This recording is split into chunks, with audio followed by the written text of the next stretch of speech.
Hi everyone, sorry I'm out again. This time I'm sick, but I'll be back tomorrow. I hope the House on Mango Street portfolios and on-demands went well. I'm really looking forward to reading both. Today we're going to introduce a new unit called the Juvenile Justice Unit. This unit is all nonfiction and has three main goals or essential questions. So take a second to take out your notes, something to write with, because today we're going to do notes on key terms, apply those notes, and watch the documentary Second Chances. For our substitute, please feel free to pause these notes or rewind these notes at any time based on what kids may need. Same thing for the documentary. Okay, let's get started on our key terms. Hopefully you have notes out by now. The central topic that you're going to be looking at is, should teenagers accused of violent crimes be tried and sentenced as adults? Why or why not? That's going to be the EQ for our unit.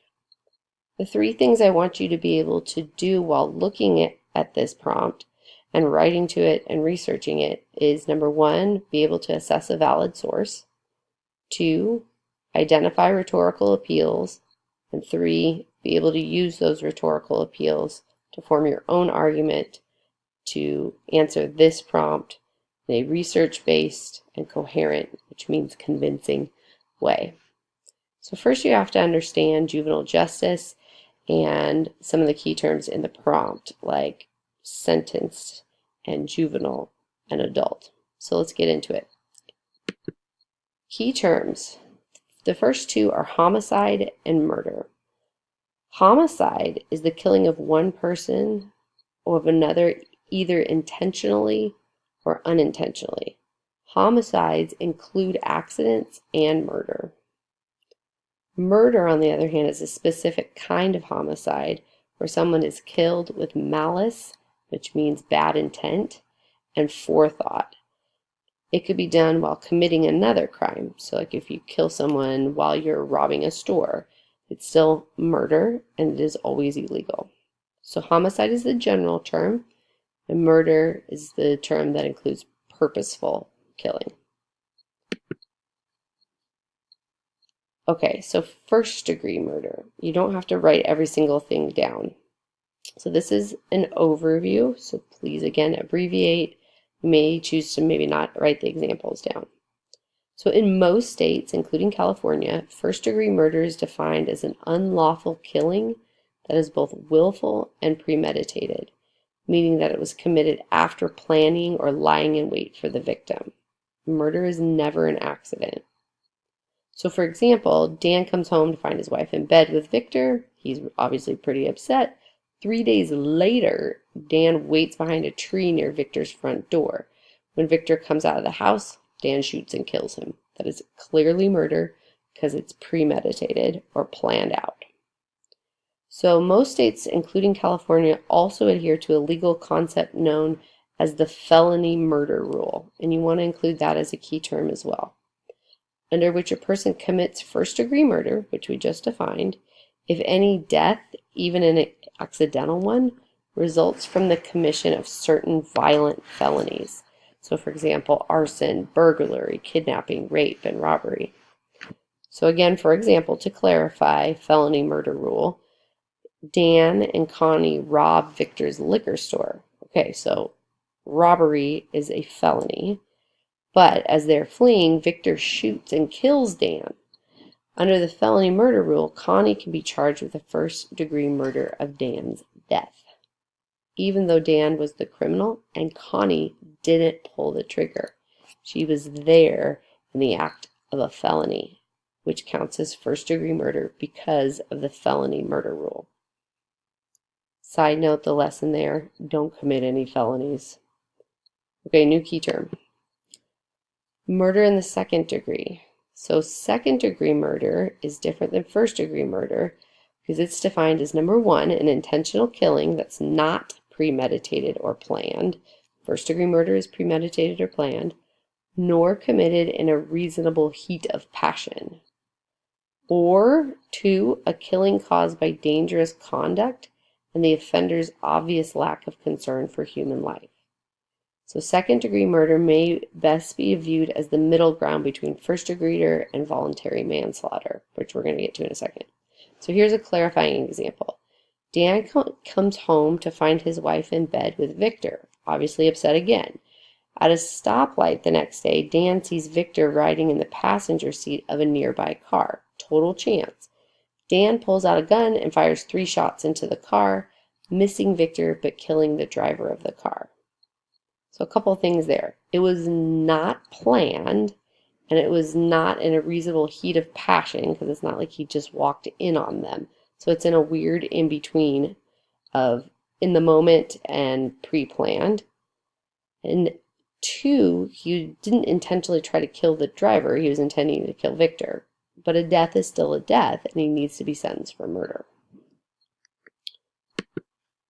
Okay, so manslaughter, voluntary. And there's 2 types of manslaughter. The first is voluntary. So again, this is still a type of murder, but this time it's labeled as manslaughter. So is the killing of someone intentionally but without malice or forethought. So you did it on purpose, but you didn't plan it out, and you didn't have revenge, for example, in mind. For example, if the killing was a crime of passion, killing a spouse or lover because of jealousy, the intention was to kill. However, there was no malice or forethought because it was not planned. So back to Dan for the clarifying example. Dan comes home to find his wife in bed with Victor. In the heat of the moment, Dan picks up a golf club from next to the bed and strikes Victor in the head, killing him instantly. Dan's mad. He definitely killed Victor, but he didn't plan that golf club. He did it in a fit of rage. So that's voluntary manslaughter, because he definitely meant to kill Victor. The second type of manslaughter is involuntary manslaughter.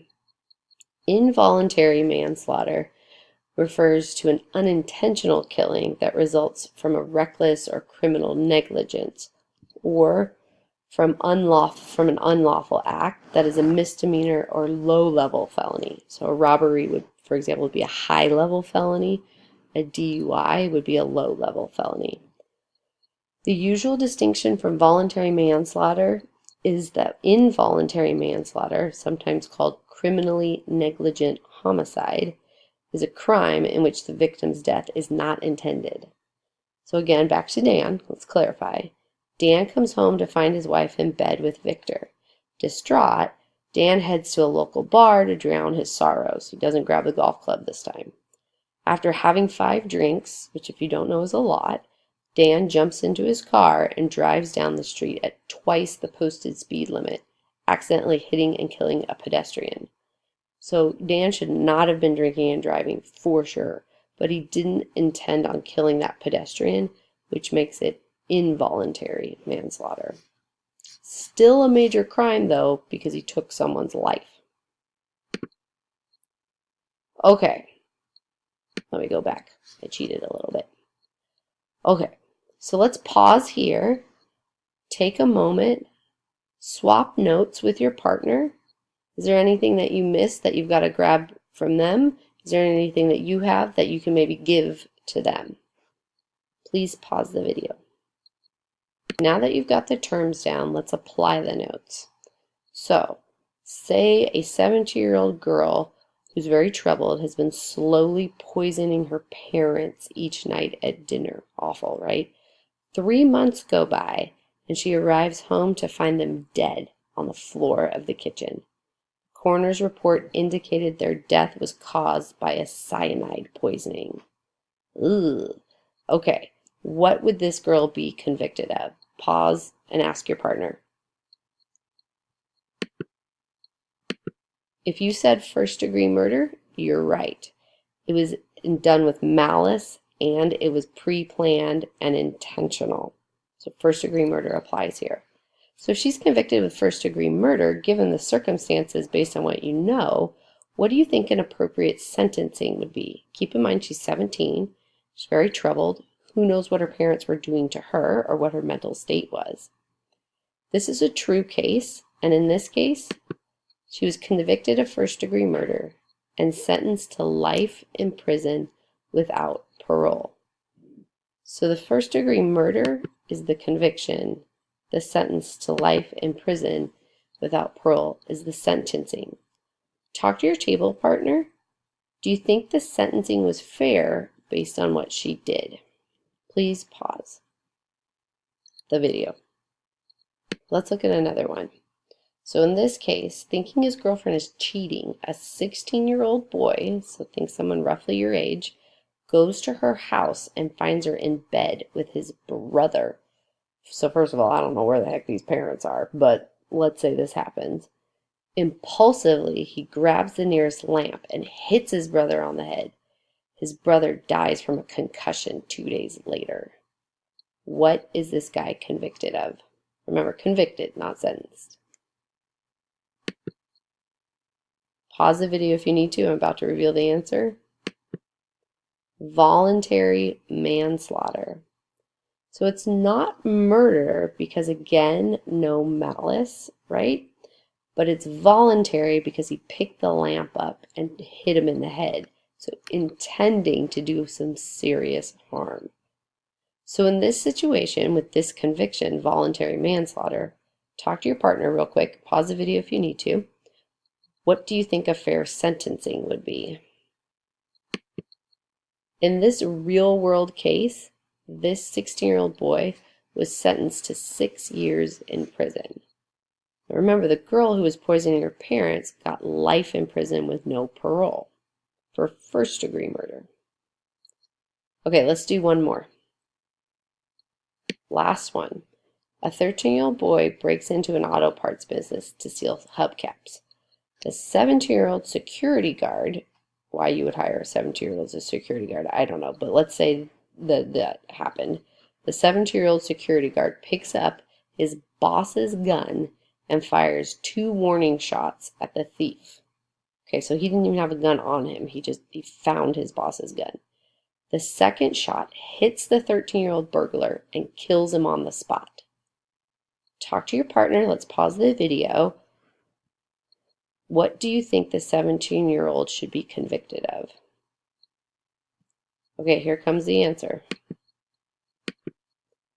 In this case, he should be convicted of involuntary manslaughter. Okay, so that's a tough one. He fires warning shots is why it's involuntary. So maybe he just has really terrible aim or the bullet bounced, I don't know, but he didn't point the gun at the 13-year-old, which makes it involuntary. It's also manslaughter because he didn't plan it or do it with any malice. So again, pause the video. How do you think this 17-year-old should be sentenced?